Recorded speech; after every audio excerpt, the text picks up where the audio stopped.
Oh! Hoi hoi! Welcome to Tuffin Stuff. My name is Grace, and this is the channel where I show you how I make all manner of random crafty things. So, stuff. A while back, I ordered some supplies from Sophie and Toffee, and got a free bonus gift included with my purchase.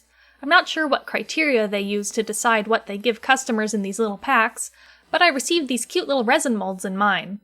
At first, I wasn't sure what the molds were supposed to be for, but then I remembered seeing people online making these things called shaker charms. A shaker charm is basically the snow globe's cute little cousin. Anyway, I made a shaker charm using the mold they sent me and gave it to my mom as a gift. She sent me this a few days later. My mom is so adorable. Needless to say, my mom and I are now fans of shaker charms, and that got me thinking, could I make my own design? And since this is Tuffin Stuff's inaugural, that's a hard word to say. And since this is Tuffin Stuff's inaugural video, what better design to make than that of our very own mascot Critter? So let's get started. First, I drew the design on this little piece of paper as a rough template of what I wanted it to look like. I'm going to make the prototype for the mold with super Sculpey polymer clay. I roll it through my pasta machine on its widest setting. The sheet of clay isn't thick enough, so I place a second sheet of clay on top and gently press them together. My initial drawing is a little bit bigger than I want the actual charm to be, so rather than cutting it out and using it as a stencil for the clay, I use a rubber shaping tool to softly mark the clay with the design. I then use my X-Acto knife to cut around the outline, leaving some space between my cuts and the design.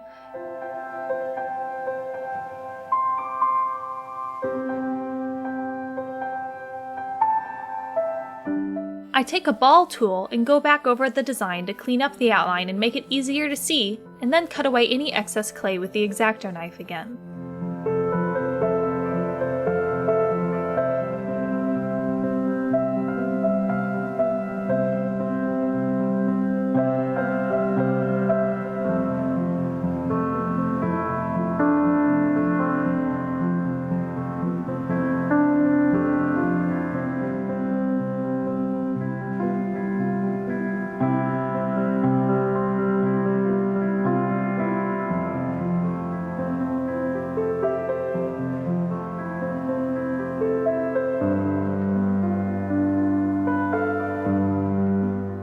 I use the rubber tool and my fingers to smooth out the edges and any stray marks on the clay.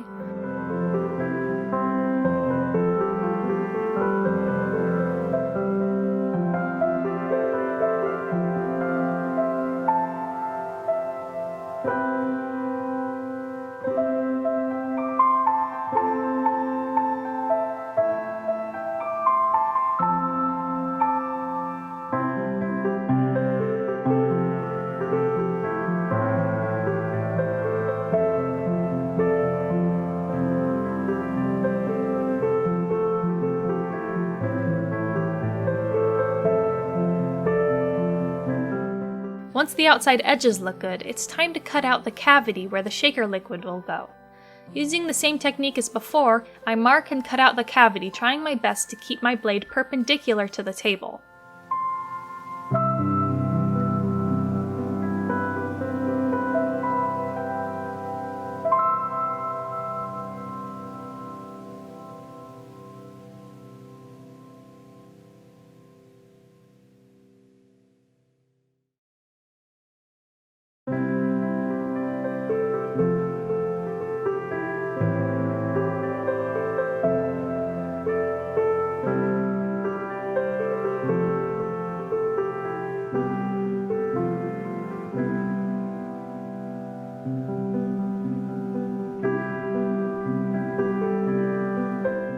When I've achieved the shape I want, it's time to bake the clay. Once the clay is finished baking, I use a homemade sanding stick to get rid of any rough or uneven areas that might be left. I decide to only sand down the inner cavity right now, since it will be a lot harder to sand once the back of the charm is put on. Next, I roll out another sheet of clay in the pasta machine, again on the widest setting. I cover the back side of the baked piece with liquid Sculpey and press it onto the sheet of clay and cut away the excess.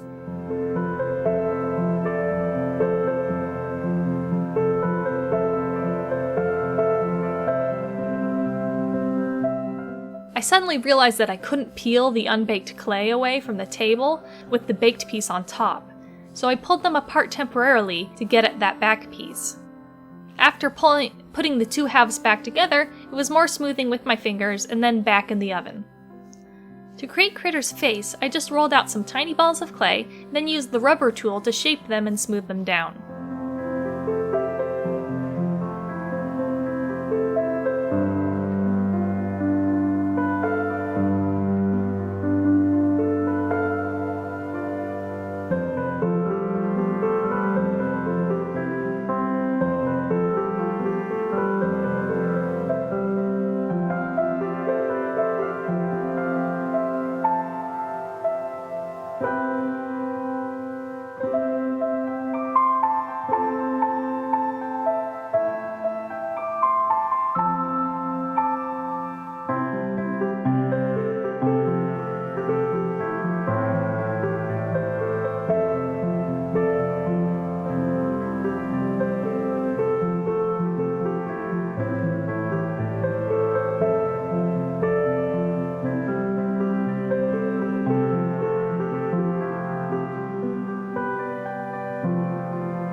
And now it's time for the final bake in the oven. Yay! But wait, after the baking is more sanding. Once the charm is as smooth as my attention span is willing to let it be, I use a needle file to make a channel for injecting the shaker fluid into the cavity later on. Finally, I smear UV resin all over the piece and cure it under a UV lamp. My initial reasoning for this was that the resin will help the silicone mold to have a shinier finish, but ultimately I've decided that it didn't really matter in the end because the pieces I'll make with the mold are going to get a extra coating of resin on top anyway, so yeah, it didn't really matter. Speaking of which, it's finally time to make the mold. I'm using DecorRom's translucent silicone mold making kit. I'll link it in the description.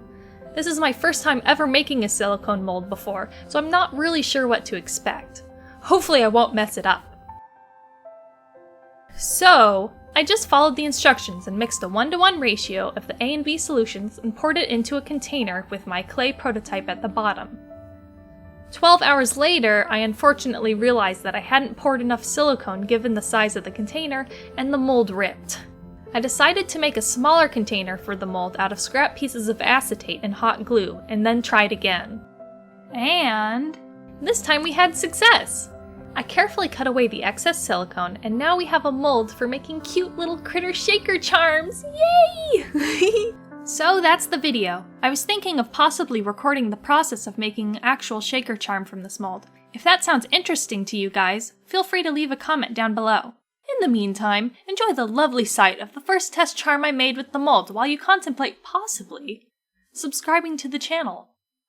Bye!